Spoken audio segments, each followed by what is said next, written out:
Ó, o Mauro aí. Boa noite. Boa noite, Alberto. Tudo bem? Daí, doutor Marlon. Tudo bem? Boa noite, tudo jóia. Tudo vai, mas tá frio aí em Brasília, assim? Você tem que considerar que eu sou do Cerrado. Para mim, baixou de 20 graus é frio. Aqui, como é que tá aí? Tá abaixo de 20? Aqui tá bem frio em Porto Alegre hoje. Eu desci ali agora com o meu cachorro para passear, tava geladinho já. Essa manhã, hoje foi o dia mais frio daqui, mas o mais frio da gente é 11 graus. 11 graus. E hoje É o tá mais quanto? frio do ano até agora. Mas 11 graus já é um friozinho considerável, né? Já merece a blusa. Já merece a blusa. Marlon, deixa eu te dizer aqui. Daqui a pouco eu já faço a abertura oficial, né? Mas já vou começar, depois eu vou fazer de novo, mas já vou começar te agradecendo, né, pela disponibilidade. É um privilégio te ter aqui conosco. E tenho certeza que o convite foi aceito só em função da amizade que a gente tem, porque tua agenda eu sei que é uma agenda disputadíssima. A gente está aqui agora com umas quase 30 pessoas online já. Pela tradição do curso, a gente abre a aula ali dá uns 3, 4 minutinhos, o pessoal começa a entrar. A gente deve chegar ali em torno de uns 60, 70 alunos de forma síncrona, né? Então, o pessoal ele começa a se deslocar do trabalho e chegar e se acomodar, né? E vai crescendo o número de alunos aí ao longo da nossa aula, mas a gente, independente do número, a gente já começa daqui a pouquinho, né? Então, o pessoal vai... Tem gente do Brasil inteiro, Marlon, aqui. Assim, Que legal. tem gente do Rio Grande do Sul, de Santa Catarina, do Paraná, tem gente do Tocantins, tem gente de São Paulo, tem gente do Distrito Federal, do Mato Grosso, enfim. Acho que tem poucos estados que não estão representados aqui. E temos também aqui, entre o pessoal, temos advogados, administradores judiciais, magistrados, servidores públicos, muitos servidores públicos de várias regionais empresariais, né, que é uma novidade, né, em termos de organização judiciária, de certa forma. No Rio Grande do Sul há 3 anos a gente já tem, né? Mas o Brasil vem se especializando e a gente percebe que o time também das várias empresariais tem corrido atrás também de especialização. Então, o pessoal tem comparecido em peso. Mas deixa eu te contar só um pouquinho, quando a gente vai dando esses 2 minutinhos aí para o pessoal ir entrando, Marlon.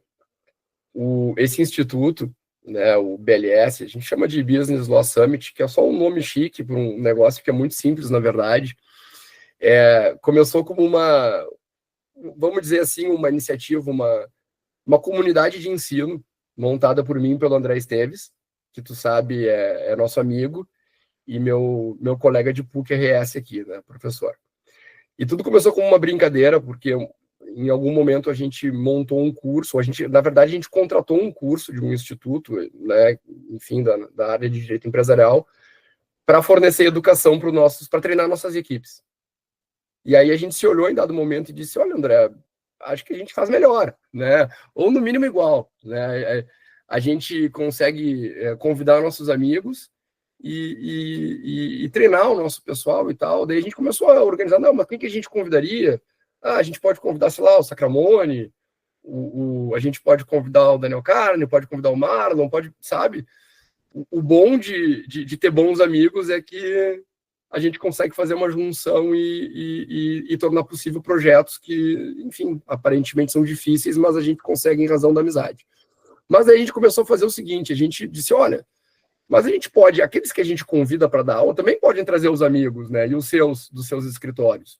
E a gente montou um curso piloto ano passado, e a gente abriu para todos os professores, né, sempre deixando bem claro, o curso, eles são cursos gratuitos para os alunos, e os professores são todos voluntários, né, eles vêm aqui, doam 1 hora e meia do seu dia, uma vez por ano, e a gente faz uma comunidade para trocar experiências e aprender um pouquinho, né? A gente ensina, a gente aprende e a gente vem montando cursos com certa periodicidade e que eu acho que estão tendo uma aceitação muito, muito interessante.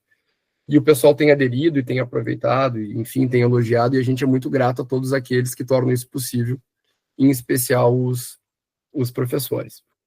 Então, de uma maneira geral, a ideia do curso é quase que uma cooperativa de ensino, uma comunidade de ensino, né? Todos aqui estão para aprender, e na oportunidade que estão, então, já cumprimento a todos, né? Agora de forma oficial, muito boa noite a todos. Estamos aqui agora com 40 alunos online. Eu vou fazer a apresentação do Marlon, que, na verdade, dispensa apresentações, porque o Marlon é um popstar do direito comercial brasileiro. Acho que não tem como definir de forma diferente, né? No sentido de que, além das obras que são referências absolutas dentro do direito empresarial brasileiro, é um cara famosíssimo, né? Fora que é uma figura das mais queridas dentre todos os nossos amigos do direito empresarial. O Marlon, eu brinco com ele, volta e meia a gente está pelo interior e na mesa dos magistrados, dos assessores, ou é Marlon ou é André Santa Cruz, né? Casualmente, os dois amigos de Brasília, tem os dois cursos de direito empresarial mais vendidos do Brasil, né? E aí eu ainda brinco, é meu amigo e tal, né? E o pessoal meio que diz, nem deve conhecer, né, o Marlon. E aí eu disse, não, é meu amigo, eu vou provar para vocês que eu vou botar ele no curso, ele vai vir, né? E aí aqui também o convite do Marlon também vem comprovar aí a minha afirmação de que é amigo. Fiquei roxo aqui na minha câmera, mas daqui a pouco ela já volta ao normal. E aí o Marlon, além de ser um amigo, de ser uma das grandes referências do direito empresarial brasileiro, e de ser uma figura queridíssima, que eu conheci uns 5 anos atrás, presencialmente num congresso de direito comercial lá em São Paulo, ainda para mim tem um quê todo especial, porque eu já falei isso para o Marlon ao vivo, quando eu comecei a dar aula de direito empresarial lá em 2006, mais ou menos, a gente que já vinha, e era direito societário, né, Marlon? A gente vinha estudando pelos clássicos, coisa e tal, mas eu estava desesperado sobre como sistematizar uma aula, e um dia eu topei na biblioteca da universidade onde eu lecionava, com um livrinho amarelo, né, meio alaranjadinho, acho que a edição era 2003, 2004, da Juarez Oliveira. É isso, Marlon? Isso mesmo, 2004, aquele amarelo. 2004, o curso de Direito Societário, e eu peguei, não conheci o Marlon ainda, o Marlon devia ter uns 12 anos quando escreveu o livro, porque ele regula comigo de idade, mais ou menos, e imagina que o livro já estava lá na biblioteca há um bom tempo, né, há uns 3 anos, e eu abri o livro e comecei a ler, e a primeira coisa que me chamou a atenção foi o sumário, assim, muito bem sistematizado e tal, daí eu abri e comecei a ler, eu disse, nossa, mas esse negócio aqui é bom, né? E bem referenciado, ótimas referências em nota de rodapé, e eu era meio crítico, e eu tentava achar algum problema no livro e não achava nenhum, e aí eu abracei o livro e adotei como a bibliografia obrigatória desde o meu primeiro semestre, lá era no Uniriter, uma universidade privada aqui no Rio Grande do Sul, que já foi até vendida, e adotei e caminhou comigo por muitos anos como o meu curso de base, o curso de Direito Societário do Marlon. O que eu não sabia, eu aprendi ali também, né? Porque é um curso muito bom, e depois se transformou, né, o Direito Societário do Marlon no curso de Direito Empresarial, acho que é o volume 1 hoje em dia, né? Isso mesmo. Foi absorvido, o Marlon tem o curso de Direito Empresarial em 3 volumes, vou fazer o merchan, né? Hoje em dia, eu acho que ele sai pela Saraiva, né, Marlon? Isso, Saraiva. Já foi outra, Saraiva. mas Saraiva. Comprou o passe do Marlon, tipo o Barcelona, que comprou o Marlon do Oviedo, assim. Aí pagou uma fortuna, contratou o Marlon hoje é o maior sucesso da Saraiva lá em Direito Empresarial, e enfim, né, é referência de todos nós. Então, Marlon, agora a gente está com 51 alunos online já, eu também não quero falar muito, porque isso tiraria dos alunos o privilégio e a oportunidade de te ouvir mais tempo. Queria te agradecer mais uma vez pela presença, é um privilégio te ter, vai ser um privilégio te ouvir falar um pouquinho sobre plano e aspectos correlatos ao plano de recuperação judicial. Seja muito bem-vindo ao Instituto, espero que seja apenas uma primeira vez de muitas. Muito obrigado pela presença, a palavra é tua. Bom, boa noite, pessoal. É um grande prazer estar aqui atendendo o convite de um querido amigo, que é o João Pedro. Eu fiquei afastado uns dias, já voltei às aulas, essa semana especificamente eu voltei às aulas e fiquei feliz de ter essa oportunidade de tratar desse tema especificamente e nesse tipo de curso que me chamou muita atenção. Eu acho que seria o ideal para mim para ter nesse tempo para a gente discutir, especialmente hoje, que é um dia em que eu participei de uma assembleia. Foi bem uma coincidência curiosa eu participar de uma assembleia hoje, exatamente, mas não votou. Não vai resolver nosso problema, porque foi só a primeira convocação, foi um clima, aquele clima amigável de sempre, mas nada muito disponível assim para a gente chegar num grande debate sobre o assunto. Mas o tema do plano de recuperação é um tema muito, muito interessante. Daqui a pouco eu vou compartilhar um material com vocês, e isso vai ser disponibilizado para vocês também, para vocês terem algumas ideias da elaboração e apresentação do plano, bem como da apreciação do plano de recuperação judicial. Mas antes disso... Eu acho que eu falei a aula de assembleia, mas a aula de plano, né? Acho que eu fiquei tão emocionado com a tua presença que eu errei o dia da aula. Eu estou com as duas aqui. Como tinha assembleia, que eu vi, eu estava achando que era de assembleia, mas aí eu vi aqui na sua mensagem que era aula sobre plano de recuperação 21/5. Falei, não, é essa. Então, está preparada também a aula do plano de recuperação. A assembleia foi quando a gente conversou por telefone. Perfeito. Bom, a gente tem que pensar, e nesse ponto, o livro do professor Scalzilli, o livro do Sacramone, o livro do Eduardo Goulart Pimenta, eles têm algo muito, muito interessante, que é o reconhecimento da recuperação judicial como um ambiente para uma negociação coletiva. Eu acho que é a melhor definição possível. As definições, elas são maiores, elas são mais detalhadas, porque trazem outros aspectos, o papel do juiz, o papel do AJ, mas a essência da recuperação judicial é essa, é a criação de um ambiente para uma negociação coletiva.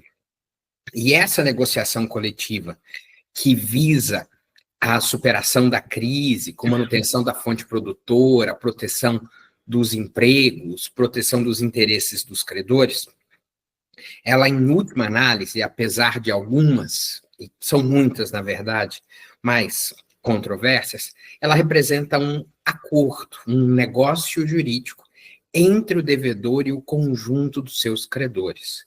A recuperação judicial, ela só funciona porque ela trabalha com incentivos para a celebração desse acordo. Para quem gosta de análise econômica do direito, não é exatamente minha linha, mas eu reconheço o mérito deles, esses incentivos são vantagens diante de caminhos alternativos ou mecanismos de pressão. E as duas grandes vantagens que a recuperação judicial traz para incentivar essa negociação são a suspensão das execuções, o nosso chamado stay period. Saiu decisão bem recente do STJ, agora, nesse período que eu estou afastado, que o stay period é só para os credores concursais, é só para os credores abrangidos. Passado esse prazo, os extraconcursais podem seguir normalmente, sem nem discussão sobre a questão dos bens essenciais. É uma decisão dos últimos 15 dias no STJ. E a decisão por maioria, e a votação do plano de recuperação judicial por maioria. Dentro dessa ideia é que o devedor vai ter melhores condições de negociar. Não fosse isso, ele teria dificuldades maiores para conseguir essa negociação. E, estatisticamente, quem gosta muito de estatística é o Sacramone, em 88% dos processos de recuperação judicial, o plano chega a ser aprovado. Alguns casos me assustam profundamente, como prazos de 20 anos, descontos de 80%, numa atividade que não parece ter margem para continuação. mas dentro das opções que eles têm, ficar parados, não seguir com a execução e se sujeitar à decisão da maioria, o plano acaba sendo aprovado. Eu vou compartilhar aqui com vocês esse primeiro grupo de slides para a gente falar um pouquinho mais justamente sobre esse acordo. O nosso objetivo é falar sobre o plano de recuperação judicial como acordo. E aí a gente precisa entender que, num primeiro momento, o plano de recuperação judicial é uma proposta de acordo. Num segundo momento, uma vez aceito, ele é um acordo que será devidamente homologado pelo juiz por meio da chamada decisão de concessão. Para você, está aparecendo bem o slide aí? Bom, Super bem. Funcionando. Funcionou, professor, certinho. Obrigado. Bom, o plano de recuperação judicial, então, como eu falei para vocês, no primeiro momento, ele é uma proposta de acordo. Nesse primeiro momento, a função dele é iniciar as negociações. A nossa lei prevê o plano de recuperação judicial lá no artigo 53 e exige que esse plano de recuperação judicial, além de propor o que se quer para a superação da crise, que ele preste informações para que o outro lado tenha condições de apreciar corretamente o plano de recuperação. Então, a lei exige que exista uma proposta e que existam informações que clarifiquem a situação daquele devedor para que os credores tomem a iniciativa. Então, se exige que o plano seja acompanhado por laudos econômico-financeiro de avaliação patrimonial, por uma demonstração de viabilidade econômica e pelo acordo propriamente dito, que é a indicação dos meios de recuperação. Os laudos, como eu adiantei, são dois. Um é sobre o patrimônio do devedor, que é o laudo de avaliação de bens e ativos. O devedor já apresentou na inicial suas demonstrações financeiras, dentre as quais o balanço patrimonial, que apresenta os seus ativos e passivos. Só que o balanço patrimonial ele é elaborado por critérios contábeis e, na maioria dos casos, ele não representa valores reais. Aqui eu vou trazer valores reais. Aqui eu vou buscar definir quanto exatamente o devedor tem de bens e ativos. O outro laudo é um laudo mais parecido com uma dessas demonstrações financeiras, mas considerando um pouco o futuro, que é o laudo econômico-financeiro, que vai considerar a perspectiva diante da situação daquele devedor. Nesse laudo econômico-financeiro, eu vou apresentar informações sobre receitas, despesas deste devedor, neste momento e para o futuro. Ambos os laudos, como são laudos técnicos, terão que ser assinados por profissionais da área, não é o próprio devedor que elabora. O outro documento, aqui são exemplos, tá? Só para vocês verem, o laudo econômico-financeiro do Grupo Americanos, o valor dos bens e ativos, e aqui o laudo econômico-financeiro, em ambos os casos, das Americanas. Vejam que ele está projetando prejuízo no negativo aí em vermelho. O outro documento é essa chamada demonstração de viabilidade econômica, que nada mais é do que uma projeção, aqui sim, uma projeção do que ocorrerá se houver a aprovação do acordo.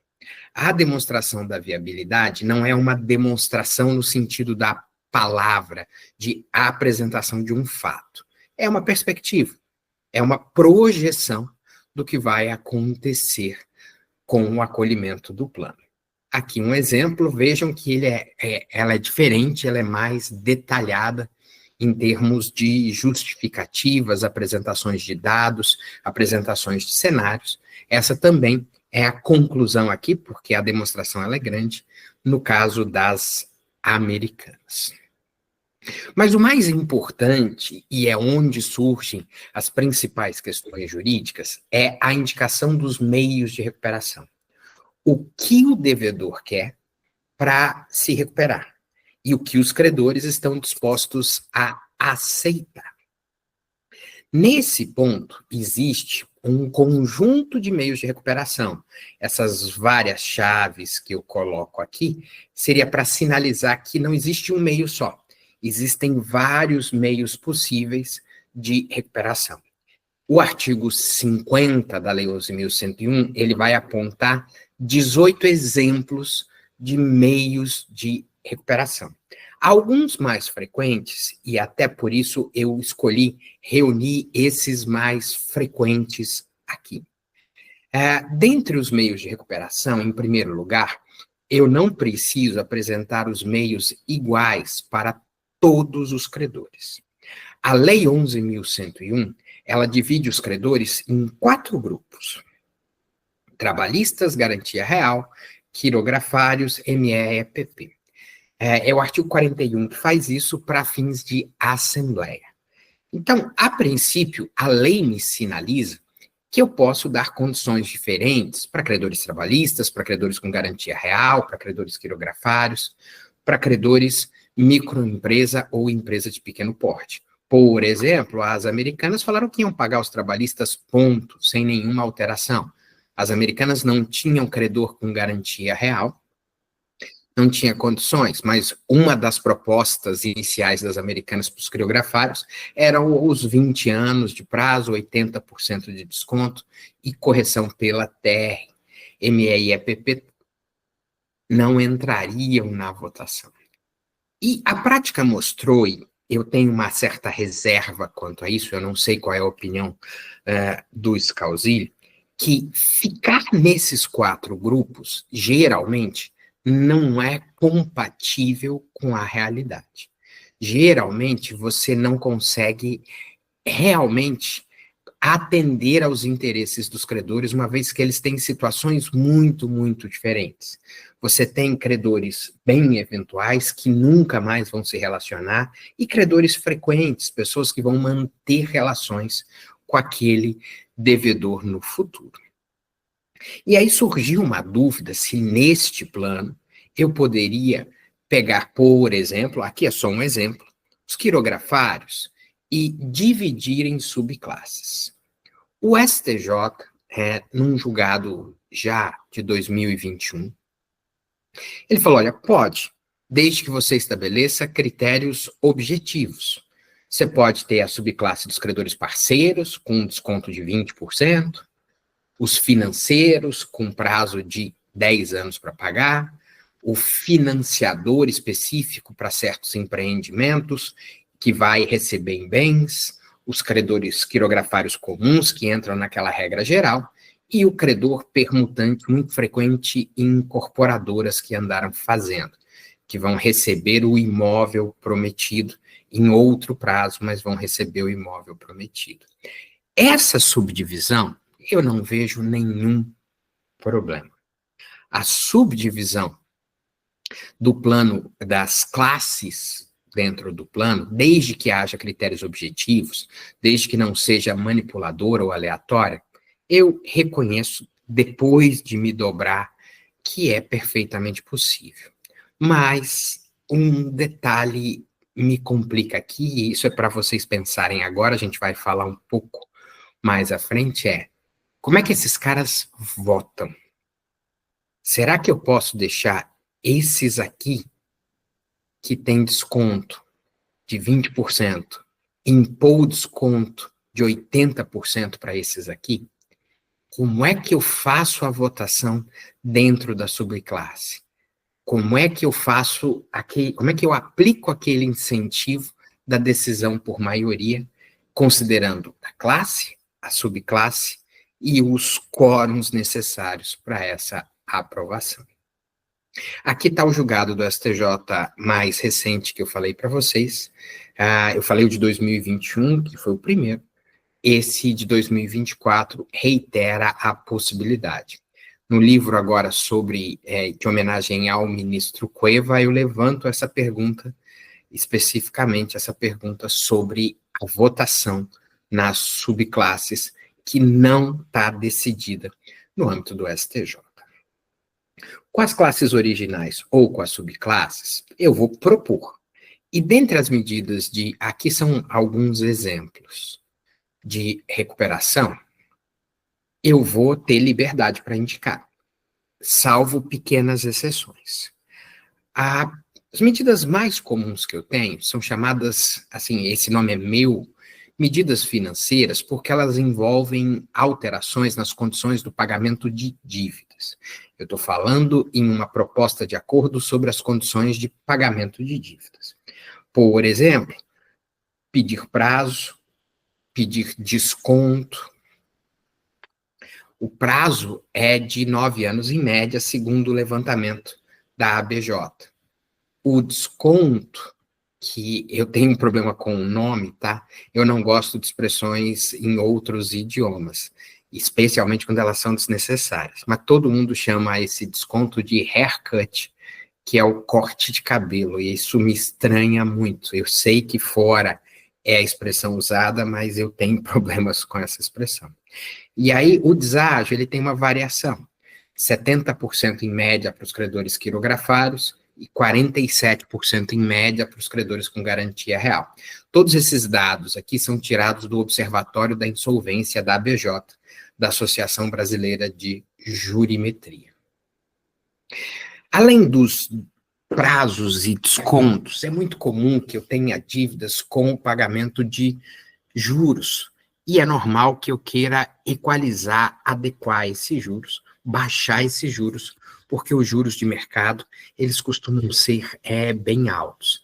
Nessa equalização, a média é de 4% ao ano, e em muitos casos não tem nem juros, tem um critério como, por exemplo, a TR. Vejam o exemplo da Casa do Pão de Queijo, que teve assembleia também feita com votação pela suspensão. Ainda não voltou à votação. Escolhi o caso porque ainda está pendente. O que eles propuseram no plano? 15 parcelas anuais, paga uma vez por ano, 80% de desconto, 23 meses de carência, TR mais 1% ao ano. A TR atualmente ela está em 2% ao ano, tá?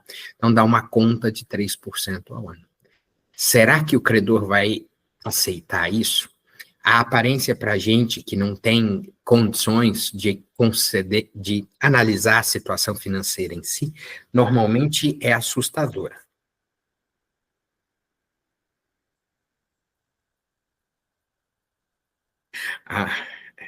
Teve gente que se manifestou que jamais aceitaria. É a minha impressão também. É a mesma impressão que eu tenho neste caso. Mas é só um exemplo. Outro exemplo é a Polishop. Parcelas trimestrais, paga a cada 3 meses, 90% de desconto, 90% eu acho puxado, com essas outras situações. Prazos menores, tudo tem que ser considerado. Esses 2 planos não estão aprovados ainda, tá? São planos que estão em negociação, por isso eu escolhi trazê-los para essa nossa conversa. Esse aqui foi aprovado, tá, gente? Esse aqui, que é o do Santa Cruz Clube de Futebol, foi um plano aprovado, apesar dessa situação.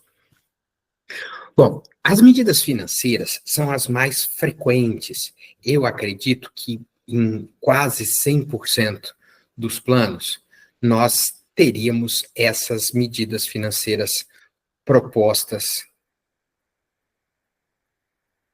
nessa condição. Mas tem outras, tá?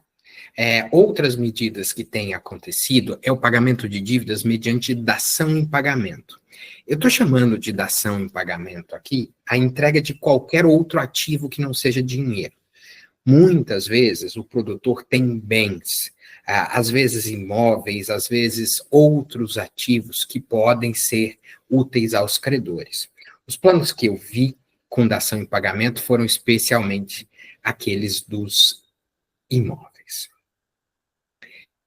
Aqui é o exemplo da Metodista, que fez uma dação em pagamento de cotas de um veículo de investimento, que a gente vai tratar um pouquinho diferente aqui. A outra situação, como a recuperação judicial visa a superação da crise, é normal que eu proponha as chamadas medidas societárias, ou seja, que eu mude aquele negócio. Se aquele negócio está em crise, preciso mexer nele.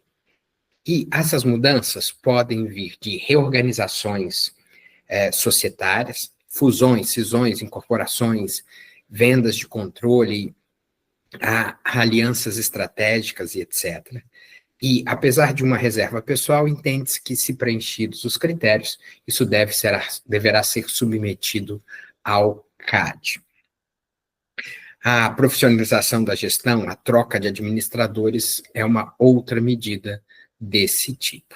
Isso aqui é da Lei Postiche, que prevê a incorporação de várias sociedades que estão inativas. Se elas estão inativas, talvez não fosse o melhor caminho. As americanas têm uma previsão genérica, há uma dúvida sobre a legitimidade dessa previsão genérica, eu entendo que não é possível, que é necessário identificar quem vai fazer o quê, como foi o caso da Lei Postiche. Outro exemplo de medida societária, mas que se combina com financeira, é transformar aquele credor em sócio, ou, se preferirem, realizar uma dação em pagamento de parte do capital, capitalizar dívida, que é a expressão que consta da nossa lei. Essa medida ela cresceu muito. Nos primeiros 10 anos da lei, a gente não via muito nos planos, mas a capitalização da dívida nos últimos 5 anos, especialmente depois da pandemia, se tornou uma prática muito frequente e traz uma discussão. Eu preciso garantir o direito de preferência para os atuais sócios nesse eventual aumento? As americanas deu, mas nós temos casos passados, como a Oi e a Renuca, que não deram essa preferência, ensejaram grandes dúvidas. A gente tem uma briga sobre os direitos dos sócios e a recuperação da empresa neste caso, e essa divergência não está solucionada. Algumas coisas precisam ser muito rápidas, é difícil que o STJ aqui em Brasília ele tenha tempo para resolver uma questão dessa antes dela se efetivar por outros caminhos. Aqui o caso das americanas, da capitalização que eles previram, tem um aumento fornecido pelos sócios e tem esse aumento de capital. E outro meio, para a gente não ficar muito repetitivo aqui, que tem acontecido com mais frequência, é arrumar dinheiro. O devedor, para funcionar, precisa de dinheiro. E como é que ele vai arrumar dinheiro estando em crise, estando num processo de recuperação judicial? Nós já vimos o aumento do capital com dívida ou pelos sócios. Ele pode vender os ativos, o que está em metade dos planos hoje. Americanas têm previsão, Oi tem previsão, Odebrecht tem previsão de venda de ativos. Pode emitir debêntures para o mercado. A Inepar foi um grande exemplo de debêntures emitidas no mercado para captar ativos. Debêntures são espécies de empréstimos dirigidos ao público investidor. Aqui, mais uma vez, exemplos desse tipo: alienação de ativos, capitalização e a emissão de medidas. Algo que não acontece, tá, gente? Acontece, em tese, mas eu não acho que acontece, é tentar renegociar questões trabalhistas tirando pagamento. Medidas trabalhistas relacionadas à redução salarial, compensação de horários ou redução de jornada, ela só vai ser efetiva com acordo ou convenção coletiva. Para isso eu não preciso de recuperação. A recuperação não vai ser o grande incentivo, ou o plano de recuperação não vai ser necessário para isso. Mas por que eu mencionei as dívidas trabalhistas? As dívidas trabalhistas elas foram mencionadas pelo seguinte: em regra, existe uma liberdade para a indicação dos meios de recuperação. Vocês viram, 90% de desconto, 20 anos para pagar, TR, 1%, as medidas mais variáveis possíveis, virar sócio. Só que a própria lei, ela vai abrir alguns limites nos artigos 50 parágrafos 1º e 2º, e no artigo 54. O 54 envolve os créditos trabalhistas, e a gente está com uma discussão sobre isso agora, em tramitação perante o STJ. Bom, primeiro, quais são os limites? O que eu não posso fazer ou o que eu só posso fazer obedecidos os parâmetros da lei? O artigo 50 pega 2 credores e fala, esses credores não podem ter essa vantagem que eles têm alterados por maioria. A regra geral é que a maioria decide tudo. Mas esses 2 tipos de credores, não. Essas 2 alterações, a gente está falando de variação cambial e de garantias reais, só podem ser mexidas com a concordância do próprio credor, que tem a variação cambial ou que tem a garantia. E se eu não tiver essa cláusula do acordo, não vale. Essa cláusula não vincula este credor. É uma exceção à decisão por maioria. São as únicas 2 exceções estabelecidas expressamente em lei à decisão por maioria, no sentido de que, ao invés da maioria decidir, ou trocando, não basta que a maioria decida, a gente precisa de uma decisão, de uma anuência do próprio credor. Mas isso aqui não tem dado muita briga. A questão da garantia real, que já deu muita briga, foi resolvida no âmbito do STJ, na 2ª sessão, nesse sentido. Você pode colocar a cláusula no plano, mas essa cláusula só vale para os credores que anuíram, não vale para todos os credores. A decisão da maioria não vincula todos os credores.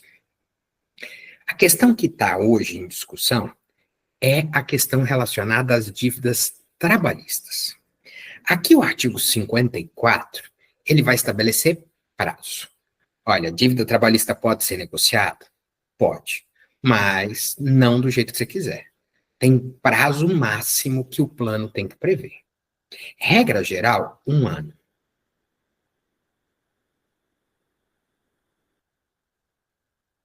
Mas tem um caso de 30 dias para pagar.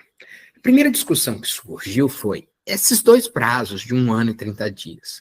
1 ano para os trabalhistas em geral, 30 dias para os trabalhistas de até 5 salários mínimos, vencidos nos 3 meses anteriores à recuperação, de natureza exclusivamente salarial. São contados de quando? A gente chegou a ter brigas, a gente chegou a ter anunciado no TJ São Paulo, mas o STJ afirmou.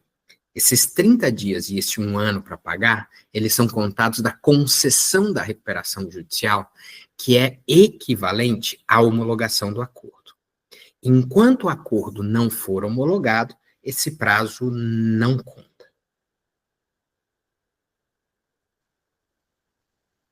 Agora, especificamente nesse prazo geral de 1 ano, a Lei 14.112, ela inseriu uma alteração. Ela mexeu, acrescentou parágrafos no artigo 54 para dizer o seguinte, olha, o prazo é de 1 ano, mas excepcionalmente você pode aumentar esse prazo.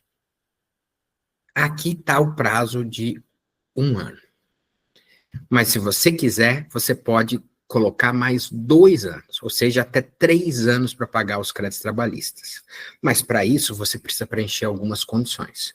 Primeiro, você precisa oferecer garantias para esses credores. Você não pode impor descontos, o pagamento tem que ser integral, e os próprios credores trabalhistas, por maioria, votação por cabeça, devem aprovar. A gente tem esses 3 requisitos cumulativos aqui para você subir o prazo para 3 anos.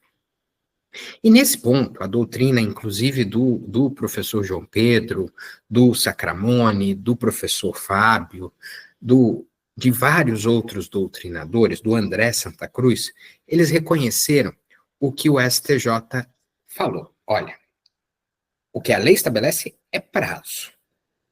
A lei, no 1 ano, ela não fala nada sobre desconto. No 3 anos, ela fala sobre desconto. Então, a gente chega nessa situação aqui. Até 1 ano pode pagar com desconto, até 3 anos pode pagar sem desconto. Isso está fechado no STJ.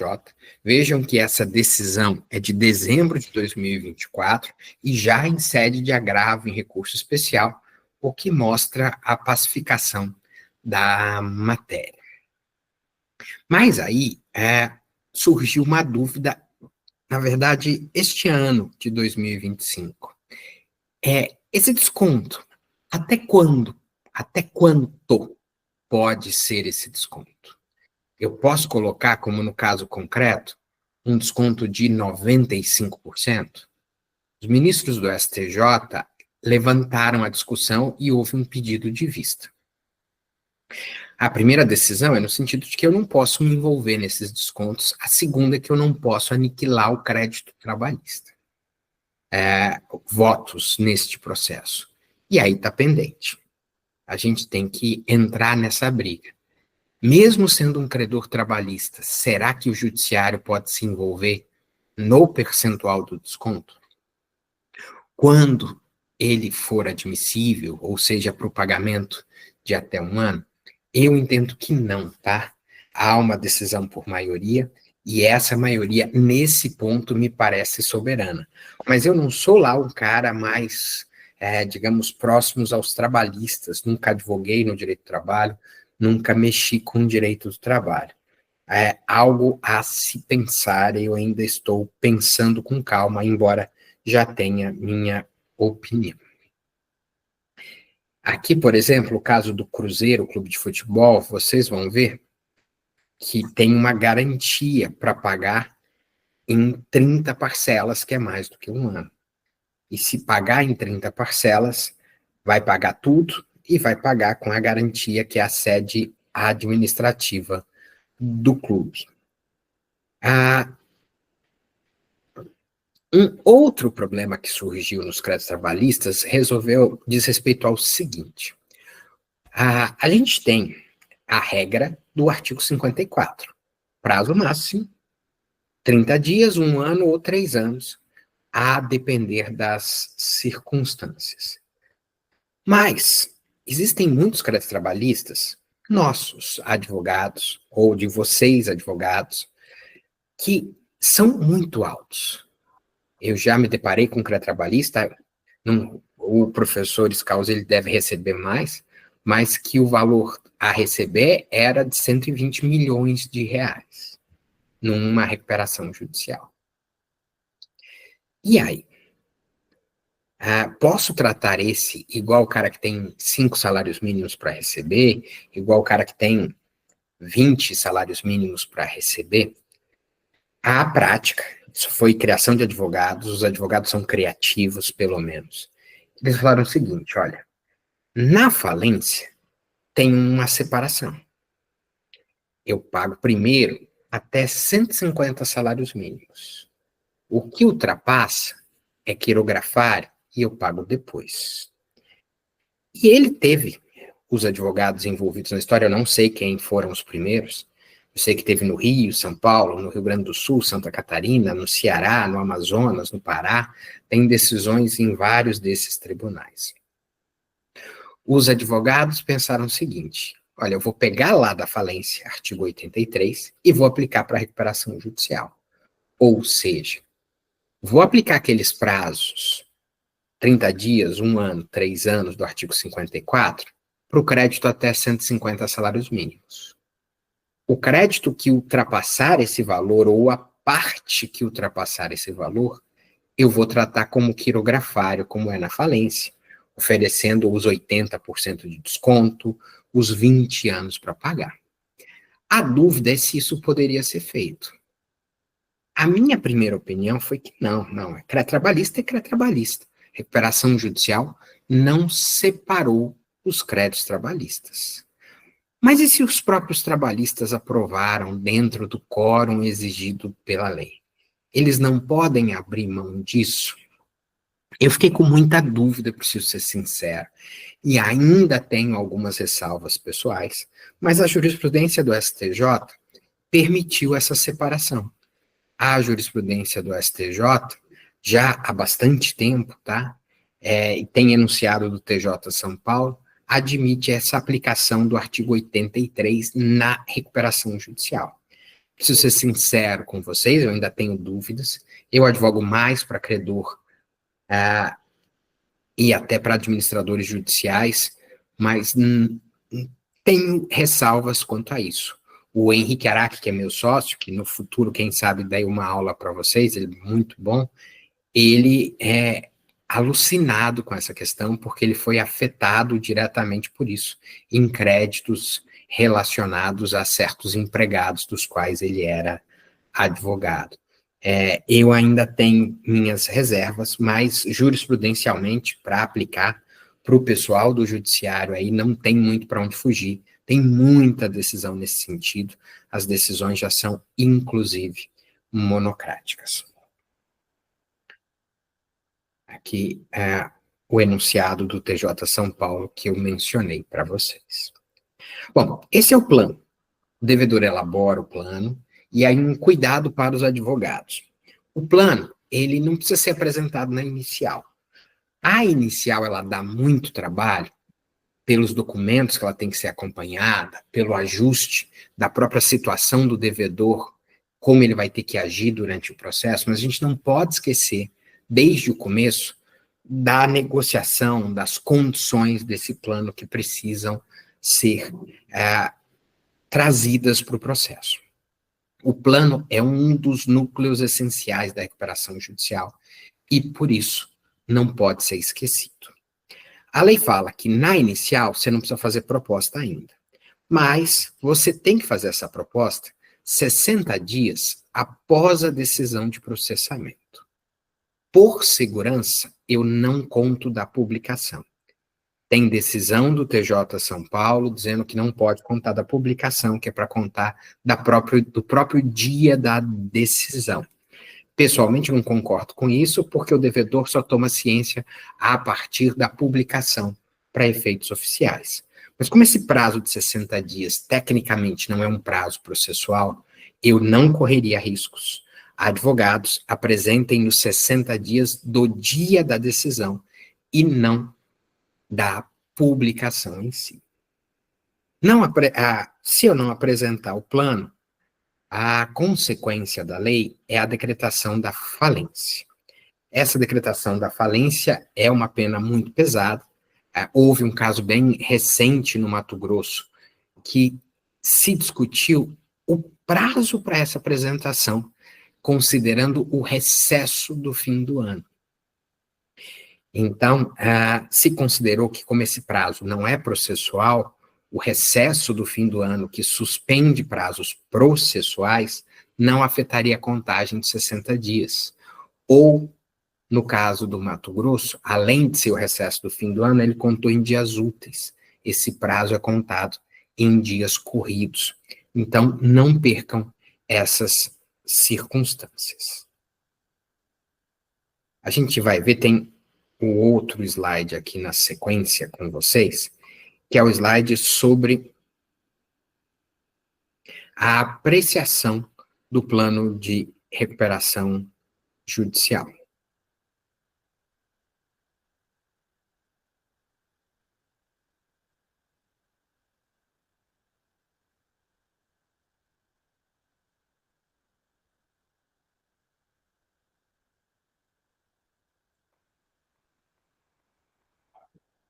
Tá abrindo aqui um pouquinho lento. Vocês viram que eu gosto de figurinha? Então, não se assustem.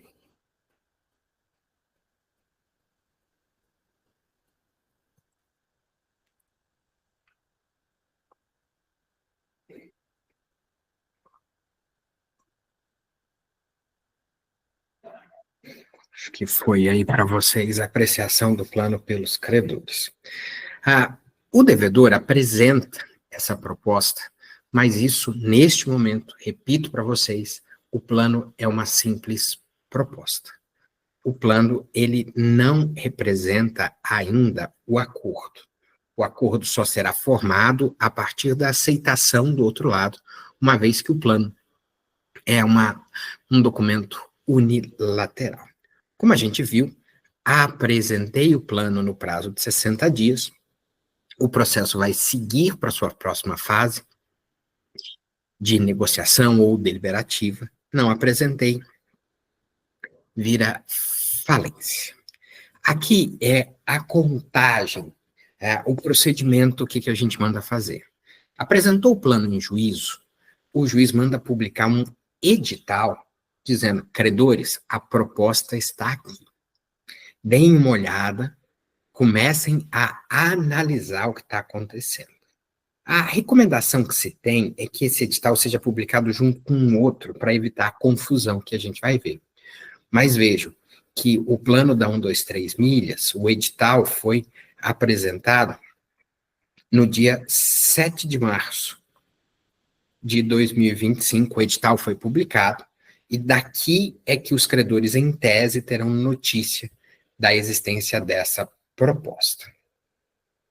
Apresentado o plano, os credores vão poder se manifestar. Num primeiro momento, a possibilidade que eles têm é ficar quieto ou se manifestar, falar: olha, eu não concordo com isso que foi apresentado. Eles têm o prazo de 30 dias para essa apresentação. E por que eu coloquei aprovação? Passados os 30 dias, se nenhum credor manifestou discordância, se todos os credores ficaram quietos, o plano está aprovado. A lei admite uma espécie de aprovação tácita do acordo. Mas, nesses mesmos 30 dias, os credores têm a possibilidade de apresentar a chamada objeção. A objeção é uma manifestação contrária à aprovação tácita do acordo. Vejam que o prazo, indiscutivelmente, para os credores se manifestarem é de 30 dias. Mas a nossa lei, ela tem uma contagem curiosa. Em condições normais, os 30 dias são do dia que publicou aquele edital. Olha, credores, tem isso aqui para vocês se manifestarem.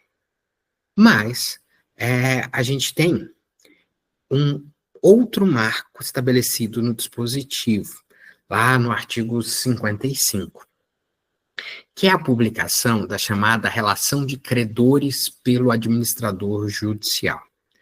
Os 30 dias, em última análise, então, serão contados de uma desses dois marcos. Basicamente, vai ser contado do que ocorrer por último. Normalmente, a relação de credores ela demora mais a ser publicada, uma vez que o plano tem prazo fixado. A relação de credores ela depende da análise pelo AJ. Mas, em tese, no mundo ideal, esses dois editais podem ser publicados juntos e mais ou menos 60 dias após a chamada decisão de processamento.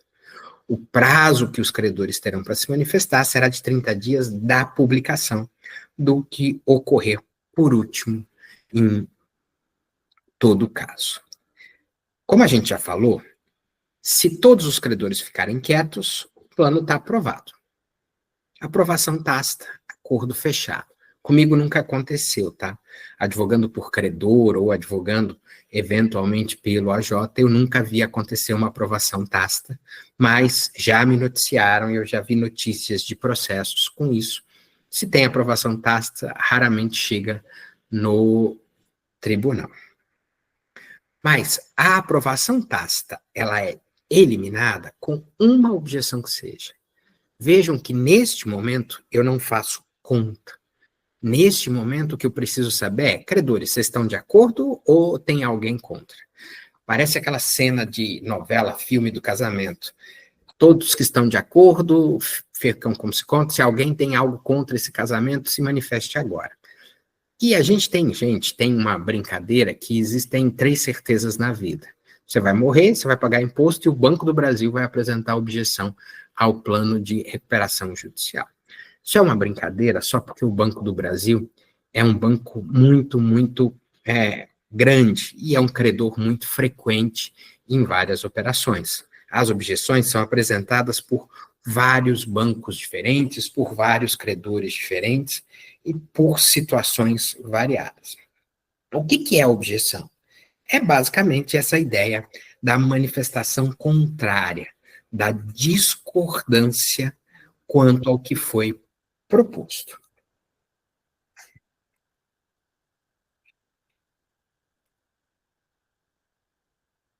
Eu ouvi um barulho aqui, achei que alguém tinha levantado a mão, mas... foi uma pergunta aqui que apareceu. O senhor entende que o credor extraconcursal tem legitimidade para apresentar objeção? Se só um extra apresentar, consideraria legítimo ou seria aprovação tácita? Eu entendo que o credor extraconcursal não pode apresentar, porque a objeção vejam a definição do Sacramone, é a manifestação de discordância quanto aos meios de recuperação. Ele não está abrangido por esses meios de recuperação. Eu entendo que ele tem algum interesse, uma vez que ele vai continuar mantendo relações, ele pode ser afetado. Esse é um dos problemas de votação que a gente tem com mais frequência, mas eu acho que ele não tem legitimidade.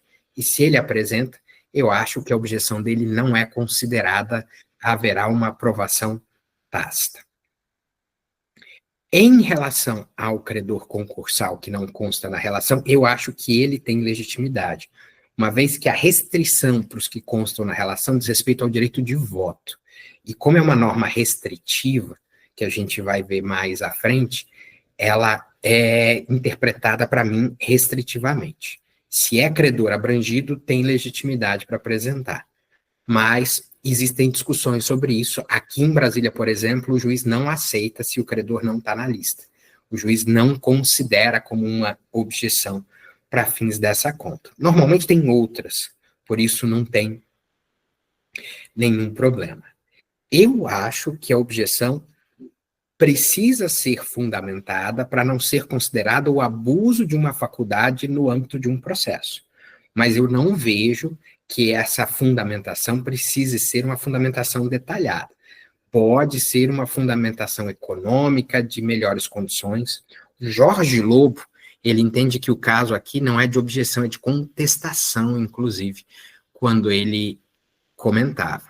Mas eu acho que tem que ser justificada só para não configurar um abuso de direito.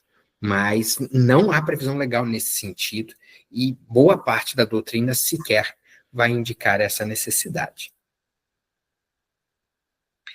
Vocês estão fazendo muita objeção, por isso que vocês fizeram perguntas sobre objeção.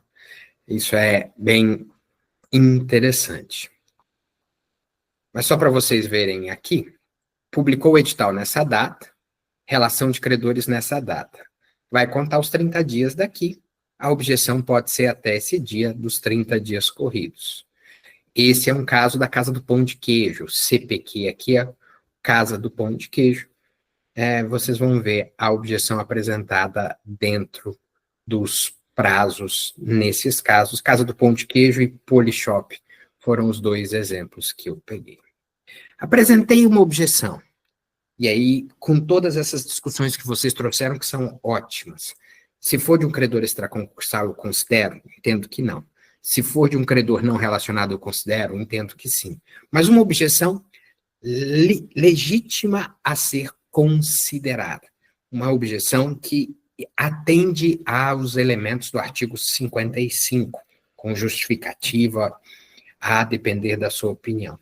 Qual que é a consequência dessa objeção? Consequência 1, não tem aprovação tácita. Consequência 2, o juiz deve convocar a Assembleia de Credores para que essa Assembleia discuta e vote o plano de recuperação judicial. Vejam, não significa que rejeitou, não significa que não tem acordo. Significa que vai discutir mais. Vamos conversar mais. Um aluno meu me disse que a objeção é uma DR. A gente vai discutir a relação mais tempo. É uma DR não resolvida. E aqui são editais para chamada de assembleia. A lei tem uma previsão um tanto quanto boba, tá? Mas ela fala em 150 dias do ajuizamento para a assembleia, mas isso tem sido difícil de cumprir. O próprio artigo 6º hoje prevê 2 suspensões de 180 dias, considerando a ordem judicial, para viabilizar isso. Vejam as datas aqui dos 2 exemplos desse grupo, irmãos Antonini, e esse da Casa do Pão de Queijo aqui, para se saber. A Casa do Pão de Queijo teve a assembleia, mas não aprovou. Essa aqui teve a assembleia, aqui em ambos os casos suspendeu. Não teve a aprovação do plano ainda. Chamada assembleia pela publicação de um edital, é um edital publicado na imprensa oficial, publicado no site do AJ, em que tem que marcar 2 datas para a realização da assembleia. A primeira convocação, em que se exige um número mínimo de presentes, e a segunda convocação, em que a assembleia vai funcionar com qualquer número de presentes. Mas, havendo objeção, a assembleia passa a ser, entre aspas, o ambiente para a negociação e aprovação ou não do acordo. A realidade mostra que não é bem assim, que os devedores já vão negociando por outros caminhos, que eles já vão buscando as melhores condições e fazendo contas necessárias para se chegar à aprovação do plano. Hoje, no meu caso, eu estava na primeira convocação, quarta-feira que vem eu estou na segunda convocação. Nesse caso, eu sou um advogado, um consultor do administrador judicial. Eu não sou credor nem devedor na história. Mas existe um procedimento para se seguir. Convocada regularmente, chegou o dia da convocação, o primeiro passo a se verificar, a gente chama de credenciamento. Você vai credenciar os credores que se habilitaram a participar dessa assembleia. Nesse momento do credenciamento, surgem algumas discussões que a gente vai ver mais à frente, mas o credenciamento, ele serve para saber justamente quem está lá e quem vai votar.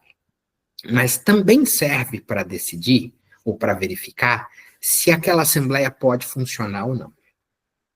Porque a nossa lei diz o seguinte, na primeira convocação, a assembleia só vai poder funcionar se contar com o voto de mais da metade do valor de cada uma daquelas 4 classes do artigo 41. Trabalhistas, microempresa ou empresa de pequeno porte, garantia real, quirografários. Obviamente das classes que existem naquele momento no processo. Para a contagem do quórum, a gente vai considerar o documento que existe nos autos no momento. A lista que o devedor fez, a relação feita pelo AJ e eventuais decisões judiciais. Nesse caso de hoje, que eu participei, teve muita decisão judicial, e o que é normal, concedendo liminares para tirar do quórum ou para incluir no quórum de votação. É um trabalho, para quem é AJ, muito grande para ser feito, mas é um trabalho necessário que a gente precisa acompanhar. Vejam este exemplo aqui de uma assembleia que não foi instalada, porque, embora tivesse mais da metade dos trabalhistas, não tinha no Garantia Real e não tinha no ME e FPP. Teve mais pergunta aqui.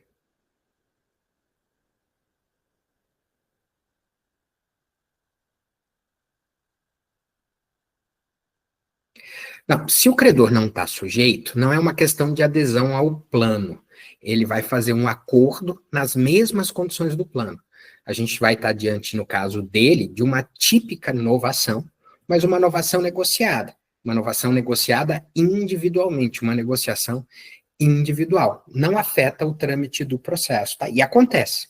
Essa sua pergunta, ela é uma pergunta fática.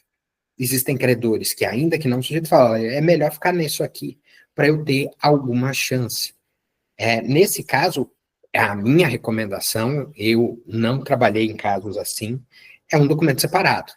Vamos dizer, eu tive um caso assim, tinha uma pequena diferença em relação às condições do plano, mas meu cliente, que era o credor, ele aceitou as condições do plano, ele fez um documento separado, um acordo com aquele devedor em recuperação judicial.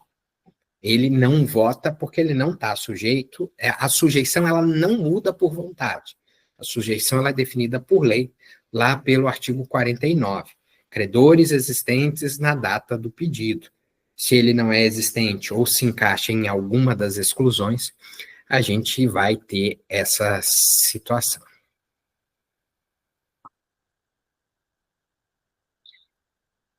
Voltando aqui, em segunda convocação, que vai acontecer semana que vem, no meu caso, qualquer número de credores é suficiente. E se tiver só um credor?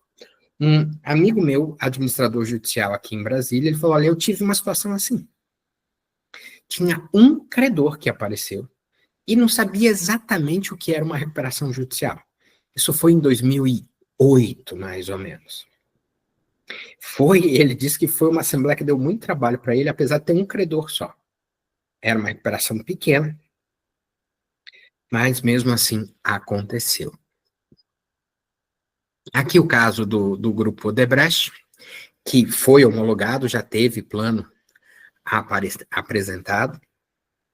Vejam que são usados muitos aplicativos para a realização da assembleia. Como eu falei para vocês, antes da assembleia em si, antes do início, antes do administrador judicial, que é quem preside a assembleia, declarar ela instalada, ele deve aferir, fazer o chamado credenciamento, é essa expressão que se usou, mas a expressão da lei é assinar a lista de presença. Isso aqui é uma lista de presenças antiga, feita num processo em que a assembleia foi física, num posto de gasolina. Mas existem vários casos, isso aqui é o artigo 36, tá? Em que você tem isso feito virtualmente, que você tem isso feito por e-mail. Tem se recomendado, a depender do tamanho, em que você abra o e-mail das habilitações para que sejam encaminhadas as documentações necessárias para aferir a legitimidade de quem vai participar da Assembleia, especialmente numa participação virtual. No caso de hoje, foi aberto por 48 horas esse período de credenciamento. Em recuperações menores, se faz em 1 hora, 2 horas, no período anterior à realização, pela entrada no próprio link ou encaminhamento dos documentos. A gente vai ver essa questão dos documentos agora.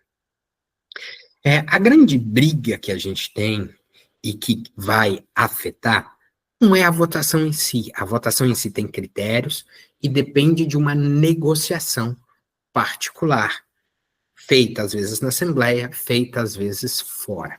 Mas a grande briga é quem pode participar dessa Assembleia, quem pode votar o acordo. E aí, a gente tem algumas definições. Primeiro, não entrarão nessa votação de jeito nenhum os chamados créditos inexigíveis, que são aqueles do artigo 5º. Nosso problema aqui não está nesse segundo. As despesas do credor são despesas do credor. Está aqui. Na definição das obrigações a título gratuito, um grande problema que a gente tem, que é o contrato de fiança. No contrato de fiança, a gente tem uma obrigação a título gratuito ou não? Se o devedor em recuperação judicial, se a recuperanda é a fiadora, eu tenho o direito de habilitar o meu crédito e, consequentemente, de participar da votação do plano? Há um caso muito curioso, porque é uma garantia cruzada, que Brasília considerou que não pode participar e São Paulo considerou que pode participar. Eram 2 recuperações judiciais separadas, sem consolidação, e se discutiu isso. O STJ sinaliza que se essa fiança ou esse aval for dado numa relação de um grupo societário, você tem a possibilidade de considerar essa obrigação sujeita. Mas é uma discussão em aberto. Em segundo lugar, vão participar apenas os credores concursais, ou seja, aqueles abrangidos pelo acordo. Eu não gosto da expressão extraconcursais exatamente na falência, mas aqui na recuperação judicial eu acho que ela funciona bem. Credores concursais são aqueles existentes na data do pedido que não incorram nas exclusões legais. Existe toda uma discussão sobre o que significa isso. Mas a ideia geral, e vocês devem ter uma outra aula relacionada a isso, existe na data do pedido e não incorre em nenhuma das exclusões. O STJ hoje julgou a questão do crédito cooperativo, do ato cooperativo das cooperativas de crédito, e considerou que é um crédito excluído, que não participa da recuperação e, consequentemente, não participa da votação. O caso do STJ era justamente em relação à votação. Bom, credores concursais, e aqui o nosso probleminha, talvez maior em termos práticos.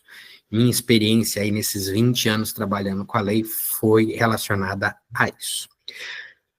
Existe na recuperação judicial e na falência, mas especialmente na recuperação judicial, pelo nosso foco, um procedimento chamado de procedimento de verificação de créditos, que é a identificação dos credores abrangidos pelo processo de recuperação ou de falência. Esses credores são listados e classificados e indicado o respectivo valor. Esse procedimento, ele é feito por 3 quadros, ou 3 relações, ou 3 listas, como preferirem chamar. Existe uma que o devedor apresenta com a inicial, que é publicada, e abre-se um prazo para habilitações e divergências. Existe uma segunda, que é feita pelo AJ, pelo administrador judicial. Por uma questão minha, isso é só uma questão minha, eu chamo de lista e relação. Mas se estiver a chamar de primeira relação, segunda relação, é a expressão mais frequente. E dessa relação elaborada pelo AJ, à luz das habilitações e divergências apresentadas, você vai poder ter processos como habilitações retardatárias e impugnações, e esses processos podem eventualmente ensejar modificações nessa relação, formando o quadro geral de credores. A princípio, o AJ, que é quem preside a Assembleia, vai deixar participar e vai deixar votar quem está naquele documento que existe no momento. Raro acontecer uma Assembleia muito cedo de ser a lista. O normal, até por prazo, é que o AJ considere os credores da relação de credores, do quadro da relação que o próprio AJ elaborou. Só que nesse meio do caminho, existem processos tramitando. Processos discutindo justamente isso. Se aquele credor está abrangido ou se aquele credor não está abrangido pela recuperação. E é comum, e é uma prática legítima para mim, eu não vejo problema nenhum, a concessão de liminares. Mas como vocês sabem, liminares podem eventualmente ser reconsideradas ou ser derrubadas em recursos. Dentro dessa ideia, sempre que houver essas liminares, eu recomendo que se anote com um asterisco, com uma nota de rodapé, com alguma coisa separada esses credores que estarão habilitados por decisão judicial. Eu faço essa anotação sempre, credores que estão na lista, sem anotação nenhuma, na lista ou na relação, mas credores por decisão judicial, eu coloco que credores que estão habilitados para votar, ou credores que foram excluídos do quórum por decisão judicial. Mas um problema especialmente surgiu e frequente. Nesse procedimento que eu mencionei para vocês, o prazo para apresentar habilitações é de 15 dias. 15 dias corridos. Mas mais importante que isso, o caso da 123 milhas envolveu especificamente isso. Essa habilitação, na primeira fase administrativa, dirigida ao administrador judicial, ela tem alguns requisitos, artigo 9º, e ela é dirigida ao administrador judicial. Ela não é para o processo, ela não é para o juiz. A gente não tem decisões de Tribunal Superior do STJ, mas os juízes, eles vêm não considerando as habilitações protocoladas nos próprios autos. Eles vêm desentranhando. Nesse processo da Assembleia de hoje, foram 48 habilitações não consideradas desentranhadas, porque foram protocoladas no processo e não dirigidas ao AJ por e-mail, como é recomendável. E se o credor que quer entrar no processo perdeu esse prazo de 15 dias por omissão, por ter protocolado errado, por falta de informação, surge para ele, a princípio, para ele entrar no processo, para ele entrar na RJ, um processo, que é a habilitação retardatária, artigo 10. A habilitação retardatária é um processo simples. Juiz, quero ser credor abrangido pela recuperação judicial. Mas eu perdi um prazo administrativo, mas eu perdi. E o artigo 10 da lei, que trata dos credores retardatários, ele tem essa previsão aqui. E essa previsão dá uma dúvida. Esse credor vai votar? Em caso afirmativo, quando? A opinião aqui ficou doutrinariamente dividida. O Fábio Ulloa diz que só vota depois daquele terceiro quadro. O Sacramone diz que não vota, salvo se for trabalhista pela própria previsão legal. E o Campinho diz que vota após o julgamento do seu próprio crédito, após o julgamento daquele processo. Minha opinião pessoal é a mesma do Campinho. Mas voltando ao dispositivo, prestem atenção e aí eu vou passar o argumento. Fala, na recuperação judicial, não terão direito de voto nas deliberações. Na falência, a previsão ela é um pouquinho diferente. Por isso, tem se entendido com mais frequência nessa opinião do Sacramone em termos jurisprudenciais. As decisões têm reconhecido de que esse cara que fez habilitação retardatária não vota. Mas, repito para vocês o que eu falei, existem muitas liminares dando o direito de voto para essa pessoa. Eu acho que é possível dar o direito de voto, eu não acho que eu possa tirar esse poder do juiz, mas vejam a controvérsia e o teor do dispositivo. Eu coloquei esse julgado aqui porque eu gosto dessa expressão que ele usa, merecimento do exercício do direito de voto. Outro ponto que é problemático, porque a gente não consegue nem sempre ver no começo da votação, diz respeito ao artigo 45, parágrafo 3º. Esse dispositivo vai dizer que credores que não tiveram alteradas as condições de pagamento pelo plano de recuperação não votam. Nas americanas, por exemplo, eu vi credor trabalhista não teve alteração nenhuma. Mas nem sempre isso está claro. Às vezes eu deixo de alterar um credor ou um grupo de credores pequeno e isso vai ter que ser considerado. Esse dispositivo que está aqui tem uma interpretação bem complicada, mas muito importante. Para quem for participar dessa apreciação do plano, seja como administrador judicial para fazer a ata, seja como credor, seja como devedor, seja no judiciário apreciando se o caso realmente foi considerado, a gente tem que prestar atenção nesses credores aqui, que não alterou o valor ou as condições originais de pagamento.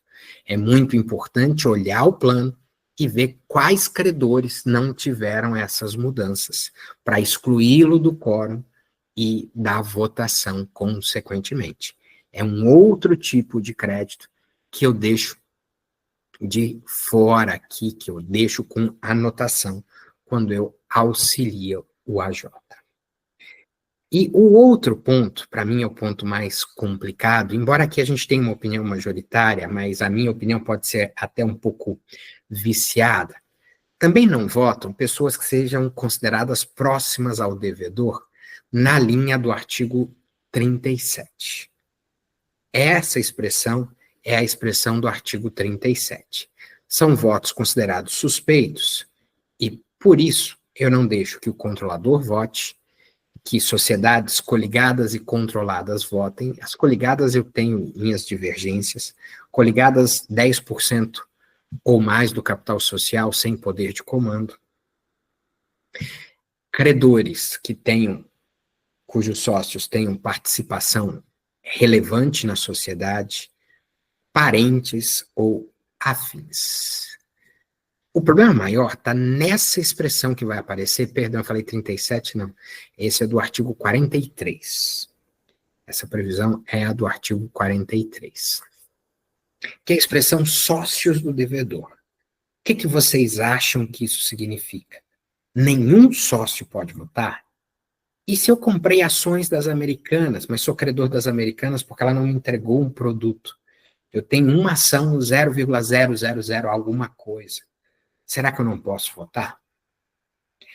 Há uma divergência, mas tem prevalecido no TJ São Paulo, que é o TJ que mais decide as matérias, de que só os sócios com participação relevante estão impedidos. O Rio de Janeiro teve que decidir isso no caso da Oi, Oi 1, Oi 2, e em ambos os casos também decidiu nesse sentido. Não é qualquer sócio, mas só o sócio com uma participação relevante. Eles usam a referência dos 10%, o que em sociedades anônimas de capital aberto é bem difícil de ter. Eu sou mais na outra opinião, mas eu sou um tanto quanto viciado, porque eu sou advogado de um processo no qual eu defendo isso. Eu sou advogado de um credor, numa dessas recuperações, justamente para não considerar esses votos. Definir quem vota. Os participantes da Assembleia, então, são esses credores aqui. Essa é a lista dos credores que vai votar. Obviamente vão surgindo discussões, às vezes, durante a própria Assembleia, sobre a participação de um desses credores. Dentro dessa definição, definir quem vai para a Assembleia, é possível que eu cancele a Assembleia aqui, mediante juntada de termos de adesão, mas isso aqui a gente vai pular pelo tempo, que a gente está com o tempo bem em cima, as objeções que podem acontecer. O que eu queria colocar no final para vocês é a questão da apreciação da Assembleia pelos credores na Assembleia. Instalada a Assembleia, é normal, cada AJ segue um caminho, normalmente o AJ faz uma abertura, faz uma explicação, pede um cuidado com as pessoas, uma urbanidade, questões do tipo. Eu já vi umas situações acontecerem muito, muito peculiares. E ele abre para o devedor apresentar a sua proposta. E depois que o devedor apresenta a sua proposta, você precisa, porque é uma assembleia, é um ambiente de discussão, que os credores eles possam discutir essa proposta. Falar, não, mas você consegue dar um desconto menor, você consegue pagar menos, você fez de sacanagem. Há um clima tenso nessas discussões, que vem com ofensas com muita frequência. É importante ter cuidados na Assembleia. Mas o que eu quero destacar juridicamente é que essa fase de discussão não mexe no plano. O plano do devedor está lá e só vai ser mexido se o próprio devedor quiser mexer. Esse é o artigo 36, parágrafo 3º. Sobre o plano, que é nossa briga, a gente tem que deixar isso claro. E depois, ele vai para a votação. Isso aqui não é uma assembleia, tá? É um show. Aquela outra da Oi era assembleia, eu estava lá, não me achei na foto. E, ao votarem, os credores podem suspender a assembleia, que foi o que aconteceu na Casa do Pão de Queijo e na Polishop. Podem aprovar o plano, a gente vai ver o quórum de aprovação, ou podem rejeitar o plano, e isso traz outras consequências. Na votação por lei, os credores são divididos nesses 4 grupos. 1 e 4 votam por cabeça. 2 e 3 votam por cabeça e por valor. Essa é uma conta que tem mais a ver com a Assembleia, então a gente não vai entrar neste momento nessa conta até pelo fator prazo que a gente tem. Registro para vocês que, para mim, tem uma outra forma de votação, que é o artigo 58, parágrafo 1º, que eles chamam de cram-down. E aí, a gente já está pertinho do final, o que eu quero trazer para vocês são 2 desdobramentos do como fazer. Esse é o plano de recuperação judicial. Mas a prática criou, a partir de um exemplo, Parmalat. Não sei se vocês têm idade para conhecer a Parmalat. Eu falo que criou o exemplo da Parmalat, que foi o primeiro que o STJ julgou, que é fazer o seguinte: olha, o plano foi aprovado, mas ele não resolveu minha vida. Eu quero mexer nele. Posso? O STJ disse que enquanto o processo não acabar, pode. Você pode fazer um aditamento ao plano de recuperação judicial. O aditamento são mudanças naquele plano, são mudanças que podem depender de extensão, e o problema que eu quero levantar para vocês pensarem é justamente o seguinte: como é que eu voto essas mudanças? Aqueles credores que viraram sócios, aqueles credores que já foram pagos, eles votam essas mudanças? No caso da Oi, existem recursos especiais discutindo justamente isso, porque no caso da Oi 1, houve o aditamento e votaram todos os credores que votaram o plano original, mesmo aqueles pagos, mesmo aqueles que tiveram desconto, mesmo aqueles que viraram sócios. Como é que eu aprecio essa nova votação desse aditivo? Como é que eu lido com isso? A gente não tem uma definição em termos de STJ. O TJ do Rio, no caso da Oi, falou: não, todo mundo que está lá vota. Quem votou o primeiro pode votar o segundo. E uma última observação: existe a possibilidade, existem 2 possibilidades, na verdade, dos credores apresentarem um plano de recuperação judicial, mas acho que essa briga ela é tão grande que ela merece até um tratamento separado. Mas, de novo, o meu problema com os credores apresentando como é que eu faço? A gente sabe o procedimento do devedor, mas e se os credores apresentarem? Eu preciso ouvir o devedor tem direito de voto, faço todo aquele procedimento, publico o edital para saber se tem objeção, se não tem objeção, mando direto para a Assembleia. O que vai acontecer nesses casos? Bom, espero que tenha sido útil para vocês. Esses slides aqui eu vou compartilhar com o professor João Pedro e devem chegar para vocês mais tarde. Obrigado pela atenção. Professor Marlon, fantástico, maravilhoso mesmo. Eu sempre fico com ciúmes bárbaros dos teus slides, porque por mais que eu me esforce, eu não consigo fazer tão engraçado assim, né? E de fato torna a aula muito mais leve, muito mais divertida, ainda mais num horário como esse, então é maravilhoso. A aula foi excelente, a gente foi, enfim, tendo vários questionamentos e várias perguntas ao longo da aula. Eu não sei se alguém mais gostaria de fazer o uso da palavra, ainda que rapidamente, dado o adiantado da hora. Vários parabéns, enfim, felicitações ao professor. Enfim, como acho que o time já foi questionando, né? E também para não abusar da boa vontade do professor Marlon, que está, né, voltando agora a campo, né, para o campeonato. E queria mais uma vez agradecer, né, ao professor Marlon pela oportunidade. Acho que tem, enfim. O Iago tinha levantado a mão. O Iago, eu meio que fui fechando ali, mas Iago, se quiser fazer... Foi sem querer, eu estava tentando bater palmas, perdão, a tecnologia ainda não está dominada. Perfeito, no que eu acompanho o Iago batendo palmas também. Mas, Marlon, de novo, tu é um grande amigo, sou fã teu, né? E queria dizer em nome de todos nós que é um enorme privilégio poder ter aula contigo aqui. Muito obrigado, seja sempre bem-vindo e quando quiser convidar os teus para assistir aula e, enfim, participar do Instituto de qualquer forma, são todos muito bem-vindos. Muito obrigado. Eu que agradeço aí.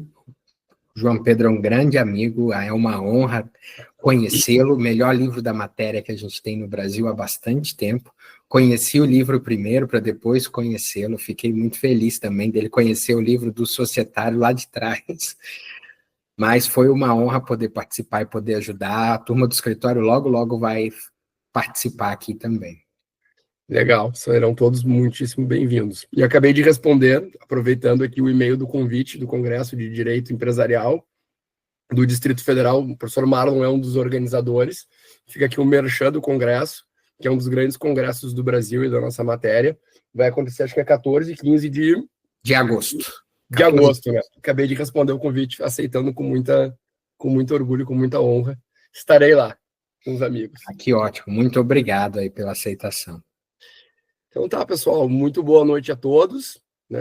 E acho que a Claudete levantou a mão. Ou mais alguém que bateu palma e apareceu ali que era a mão levantada.